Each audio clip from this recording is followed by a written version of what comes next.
In this video, I'm going to show you how to stop Facebook sending notification emails. Now, for us to get this done, I want you to go ahead and click this one right here, and then you're going to open the settings.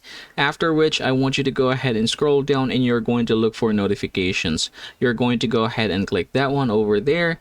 And there you go. So it says here what notifications you received, and you have all of these here. It says push, email, and SMS. Again, all of these here. So what we are going to do is turn off for our email. Go ahead and choose this one right here, and basically you're just going to go ahead and toggle all of these here till you're done. So I'm going to go ahead and do this one real quick. There you go. So we have turned off all of these. I'm going to close this one. Now, if we are going to go back here, it says what notifications you received. You are going to see that these are only going to be sent only as push and SMS. So if you're going to scroll down, you can see that all of them are the same thing.